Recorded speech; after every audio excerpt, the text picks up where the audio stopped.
Today on Family Talk. Well, welcome everyone to Family Talk, the radio broadcast division of the James Dobson Family Institute.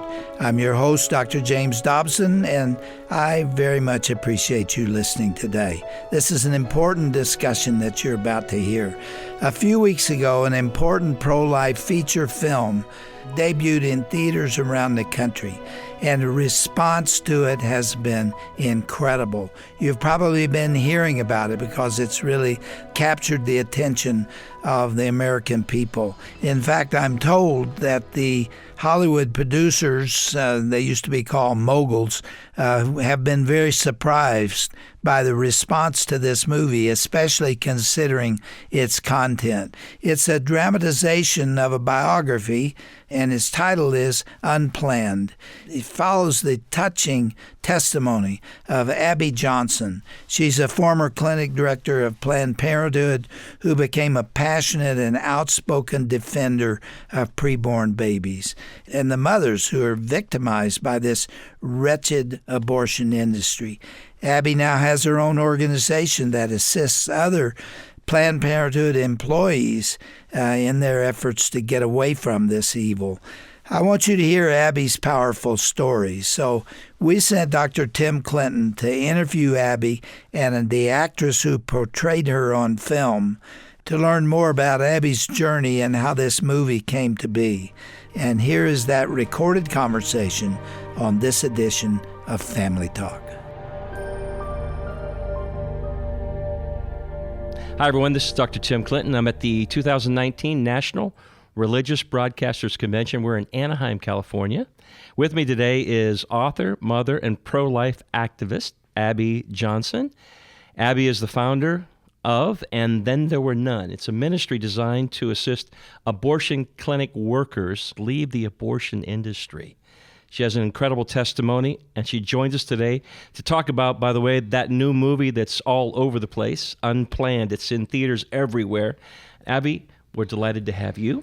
Thank you so much. And also in studio with us is, they call her a charismatic Carolina girl. Her name's Ashley Bratcher. She's most known for her breakout role as Grace Anderson in the award-winning romantic drama Princess Cut.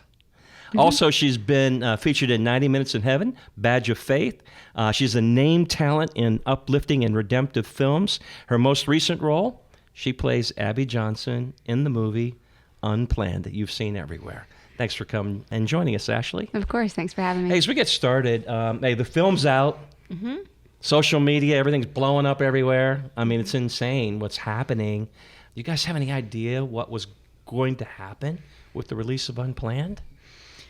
I never think big things are going to happen. So when I wrote Unplanned, I thought, I don't even know why I'm doing this. Nobody's going to read it. And then, it's a bestseller. So, when I started And Then There Were None, I thought, nobody's going to come through our ministry.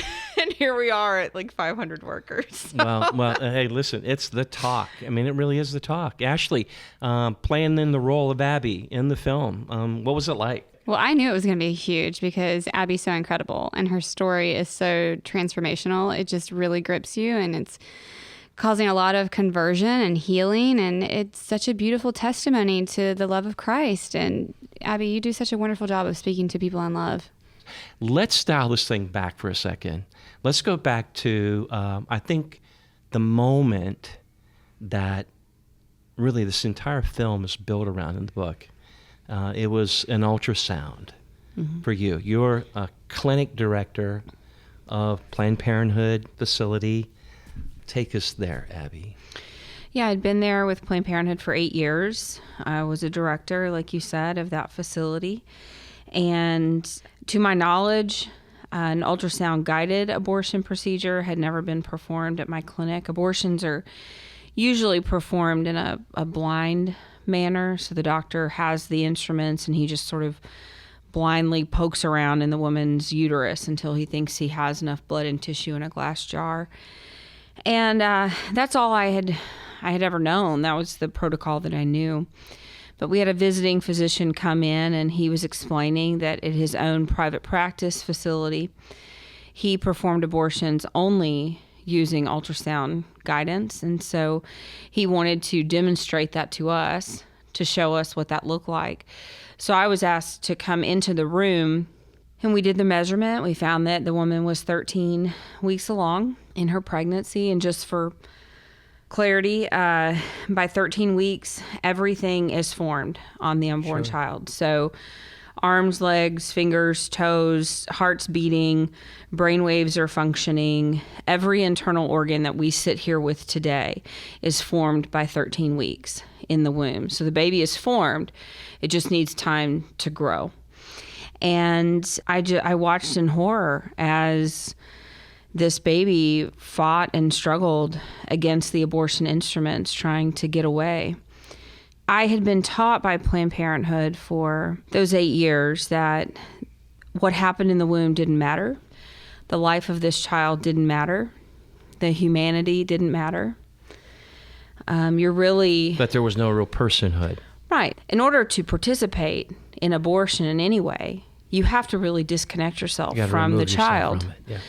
And I had successfully done that for 8 years, but here I was staring face to face with it. And I had to make a choice. I could either stay the course that I was on, continue making a ton of money, continue on the path that I was on to become the COO of the third largest affiliate, Planned Parenthood affiliate in the country. I could try to justify it somehow in my mind, or I could turn away from it. I could flee from it. And honestly, the choice was pretty easy, but it was hard to walk away because there was so much uncertainty. I didn't leave with another job. My husband was a teacher, so we knew that we were going to have to make great financial sacrifice if I left my job. Abby, what was it in the ultrasound that changed everything for you? Because it seems like if a woman sees an ultrasound and she's pregnant, it really changes the outcome in terms of her actually going into a pro-life decision. Mm-hmm. She opts for life. What happened in that moment after 8 years? You've been there all those, and you saw something switched for you. Yeah, I think it was truly seeing the humanity of this child and seeing that and recognizing that I couldn't pretend that this child in the womb, number one, wasn't a child in the womb. I could no longer pretend that. I could no longer pretend that this child didn't have equal dignity and value and worth. And I wanted to, right? I wanted to pretend that. I wanted to keep doing that because that was the easier decision to make, was just to keep pressing on, on this Planned Parenthood path. But I could not stop thinking about that little boy. I could not stop thinking about what I had seen on that screen, and there was no amount of justification that could make it okay. It's like almost like a snuff film or something, Mm-hmm. It's just like, here's the taking of a life. Ashley, let me come over to you for a moment. When you played that role and you're in that moment, I know in a lot of ways when people say they do film, that you literally just take on that persona. You're in the moment. You've got to feel it. People have got to be able to believe you on screen. What was it like to be in that moment? Well, hearing that moment, first of all, after I had auditioned, that just blew me away because I didn't know Abby's story until after I had auditioned. So hearing her describe what happened broke my heart. And I knew from there on out that my life had been changed. She had ripped the blinders off of my eyes. When it came time to film that scene, what a lot of people don't realize is I'm just looking at a sticker on a monitor. I don't have the CGI in front of me to actually see what she saw. All I had to lean on was her description. Of course, I did research to look at ultrasounds, and I did look at the silent screen, which I think is probably the closest thing you can see to Unplanned. And after I did that, I just kept praying, okay, God, take over, break my heart for what breaks yours, because it was such a traumatic thing for me to hear and to feel so ignorant that I had never known that that's what was happening. I felt like I was experiencing it, even though I wasn't seeing it. It really was breaking my heart while we were filming. Abby, back to you. So inside, it's like something trips a switch. You shift. I mean, how are you feeling? And what are you saying to yourself in that moment? We all know the story, but what are you saying to yourself? I think for a period of time, it was almost impossible for me to really deal with the burden that I knew I would eventually have to face. I remember the first time that I did, it was about 2 weeks after I had left. It was funny because I've been taking a shower and I'd been, sort of talking to God, and I had said, I wonder, God, if I'm ever going to feel like I should go back out to the clinic and pray with those people, right, who pray outside the clinic. And I didn't think it would ever happen. And then right then, I felt God say to me, go now. Go right now. You're supposed to go now. And I thought, ooh, okay, well, that's uncomfortable. But I was like, well, it's 10 o'clock at night, so no big deal, right? So I go tell my husband, I said, I'm gonna go back out to the clinic. And my husband goes, to vandalize it? I was like, no, I like to pray in front of it. And he said, oh, okay, well, that makes sense. So I go out there. He said, do you want me to go with you? I was like, nope, I just want to go by myself. So I went out there, and there was this couple who was out there praying as well. And I didn't know them. And I thought, well, it's going to be weird if I walk up and they recognize me. Then they're going to be worried. Why is Abby Johnson out here with us? And so I thought, well, I'm going to have to tell them that I'm not working here anymore. So I walked up to them and I told them who I was and that I had quit a couple weeks earlier. And this couple, oh my gosh, they just lost their minds. They were jumping up and down. They were hugging me, hugging each other. They're crying. They're just so excited. And I said, well, I'm going to go pray. So I walked away. I just want to be by myself. And it's a busy road in front of that clinic. And that was, the first time that I really had to face my sin and, facing that building and recognizing that I had been complicit in over 22,000 abortions. 22,000. I just couldn't even stand up anymore. I was just so overcome with emotion and that burden. And I remember just sort of sitting on the ground and I was crying and then to see these other two people who are just praising God for me leaving. And I'm having this really sorrowful moment, in front of that clinic. That was really the first time where I had to take on that burden. And once I felt it, I realized I had to give it to somebody because I couldn't bear that burden on my own. That was when I had to make a decision. I had to practice. People were like, how do you forgive yourself of something like that? And I just say I had to practice. Every day I had to wake up and make a decision. Do I live in the past or do I live today for the present in this gift that God has given me where he wants me to live with him? And so every day I had to wake up and make that decision. And sometimes I made the wrong decision. I know that I'm not carrying this burden anymore, that God has taken it from me. Guttmacher Institute a few years ago said that an estimated 40% of American women have had an abortion. That's a lot of women. Mm-hmm. There are a lot of women listening. They've been there. Mm-hmm. And it's a secret that they keep down inside.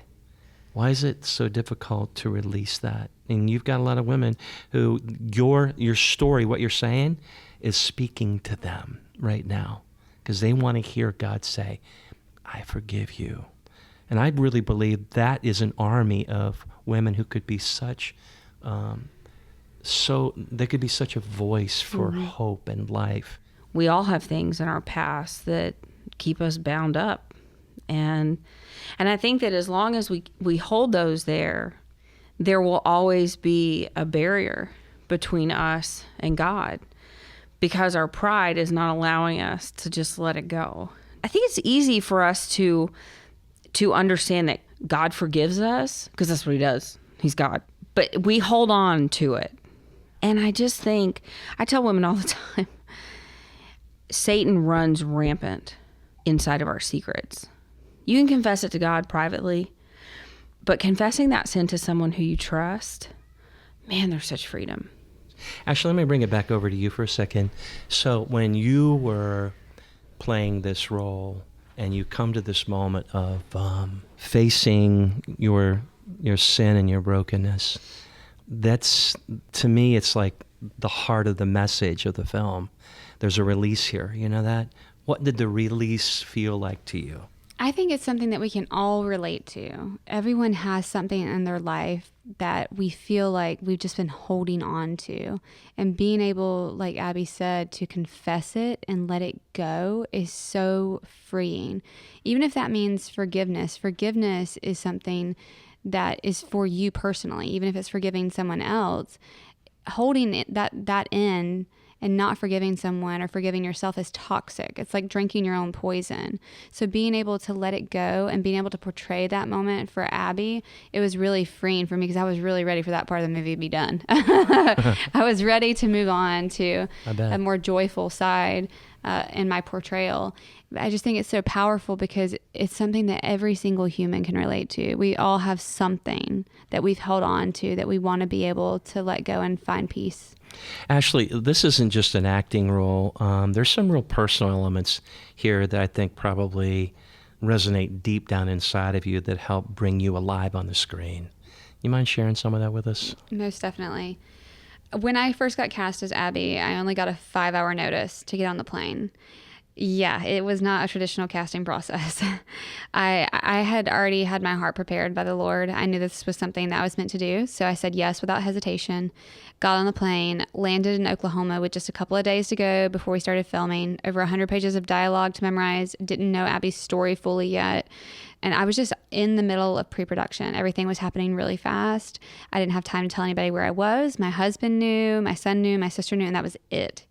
So on the 4th day, my mom called me and I wanted to explain to her what I was doing and where I was, but I was very hesitant because my mom had shared with me that when she was in high school, she'd had an abortion. Very casual conversation. We didn't talk much about it. But in doing this movie, I didn't want her to think that it was judgmental or that it was condemning. I didn't want her to think that I thought anything less of her. But again, I was really proud of Abby's story. It was so beautiful. And as I started explaining the transformation that Abby had to my mom, she began weeping and being just completely broken, sobbing through the phone. She said, "Ashley, I need to tell you something that I never told you before. What you don't know is that when I was 19, I was in the clinic for the second time. My name was called. I was on the table being examined by a very pregnant nurse. I got very sick to my stomach. I knew that I couldn't go through with it. I got up, I walked out, and I chose to have you." And that was a pretty overwhelming, profound moment in my life because I never knew. I had no idea. I went from being middle of the road, kind of pro-choice, kind of pro-life, telling Abby Johnson's story to not having ever known I had my own story, that my life was spared on an abortion table. Literally could have ended within minutes and never had the opportunity to tell Abby's story. For me, it was really proof that God had planned my steps from conception, that he had just brought this story full circle to align with telling Abby's story. And it really gave me confidence. I was never angry at my mom. I was so grateful because her telling me that had empowered me, and it gave me confidence to really fulfill this role and to take it on for Abby. And to fight for life. Right, exactly. That's beautiful. They say that God often takes our mess and makes it our message. And that's what I think I heard you saying a moment ago, Abby. And that was, Tim, as I look back on my past, I don't look back with horror. I mean, I do, but I don't, you know what I mean? Because what I've seen, I see the handiwork of God in my life, and he has decided to use this as an opportunity to bring about good. And he's doing that. You turned it into action. You go to a place where you've started a new ministry. Your goal is to call out, basically God using you to call people out of that abortion industry. And it's happening, some 400 plus people. Tell us about how it got started. And I mean, do people hate you? I mean, what, I mean, it's. Yeah. Serious. This is This is light and darkness. I mean, this is bad stuff. You're a bad person. Yeah, Planned Parenthood's not a fan. I can tell you that, of Abby Johnson. But I realized that there was no national ministry to reach out to abortion clinic workers. And I thought, well, that's ridiculous. We got ministries for everything under the sun. Why is nobody reaching out to abortion clinic workers? And I started talking to people who are considered leaders in the pro-life movement, asking them that same question. And they just kept saying, oh, well, they're just too far gone. They would never come to our side. And I said, well, I did. So what about me? And they said, well, you're different. And I thought, no, I'm not, actually. I'm not different at all. I'm the same. I thought if it happened to me, it could happen to other people too. And where are they going to go? So we got this started, not really knowing if it would be successful or not. But, here we are now, almost at 500 abortion clinic workers who have left, 7 full-time abortion doctors. And there's just something really special about accompanying people on a transformational journey. Ashley, come back to you. Was there like triumph in all this in the film? And did it bring joy? Did it bring fear? What did it do inside of you as you begin to, you're acting out not some script somebody wrote. You're talking about a story, a real life story here. Yeah, it was a huge responsibility. And I wanted Abby to be proud of what I was doing. In that final moment where we see Planned Parenthood shut down and the sign comes down and everything that she had been trying to redeem, this moment of redemption, it was just so powerful to see everyone coming together and healing the way that you spoke to that crowd and you said, let's honor the lives that were lost here. And they just surrounded that building and prayed over it. And the fact that in real life, now it's a headquarters for 40 Days for a Life blows my mind. And then her ministry, my goodness, I was so proud to know everything that happened in real life after the movie had ended. I think about the film and I think about the applause at the end, the joy, really. A lot of people sensed or feel because of this statement. And then my mind goes to the applause of heaven. I wonder how much joy and how God must look down on what is taking place in and through your hearts and your ministry, your work. You know that?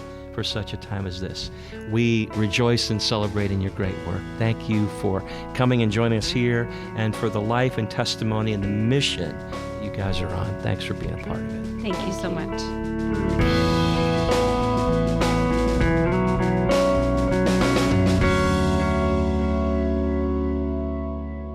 This is Roger Marsh, and I pray that you have been touched by today's Family Talk broadcast. Abby Johnson's story is one of redemption and second chances. It also shines a bright light on the horrifying reality of the abortion industry. Now, if you haven't already, please show your support by seeing Unplanned in theaters. And you can visit unplannedfilm.com to see when and where this movie is playing near you. That's unplannedfilm.com. You can also learn more about Abby's story when you visit today's broadcast page at drjamesdobson.org. Are you tired of missing our daily broadcasts? Well, you can go to drjamesdobson.org and take advantage of our Station Finder feature. This tool allows you to see when Family Talk is airing on a station near you. Simply find the broadcast menu at drjamesdobson.org and click the Family Talk radio stations button. From there, you'll be able to see the interactive map of our entire radio network. Tap on your home state to see when and where you can listen to Dr. Dobson. Visit drjamesdobson.org and use our Station Finder feature. Another way you can listen is through Amazon Alexa. This device allows you to stay up to date on our latest broadcasts through a simple command. Visit drjamesdobson.org/Alexa for step-by-step instructions to access our Family Talk broadcasts on your Amazon Alexa. Well, that's all the time we have for today. Be sure to join us again next time for a new interview featuring Dr. Tim Clinton and author Becky Thompson. They'll be discussing the spiritual restlessness and weariness of overtaxed mothers. Learn how women can reprioritize their spiritual walk in the midst of motherhood. Coming up tomorrow on Family Talk. I'm Roger Marsh. Have a blessed day. This has been a presentation of the Dr. James Dobson Family Institute. This is James Dobson again. Before we go, I'd like to remind you that Family Talk is a listener-supported program. If you've enjoyed this broadcast, we'd appreciate your helping to keep us on the air. As you know, we talk about everything from religious liberty to the sanctity of human life and raising boys and girls, among others. These are the passions of our hearts, and I hope they are for you too. Thank you so much for listening and for being part of this ministry. For more information, go to drjamesdobson.org. Hi, this is Roger Marsh with a special offer for you from Family Talk. During the month of April, we're giving you the opportunity to get a copy of a resource that's one of Dr. Dobson's best-selling books. It's called When God Doesn't Make Sense. Now, this is a resource that will help you hold on to your faith during difficult times, especially when it doesn't seem like God's even hearing your prayer. We'll be happy to send you a copy of Dr. Dobson's book, When God Doesn't Make Sense, as our way of thanking you for your gift of $20 or more to Family Talk right now. Go to drjamesdobson.org to learn more. That's drjamesdobson.org.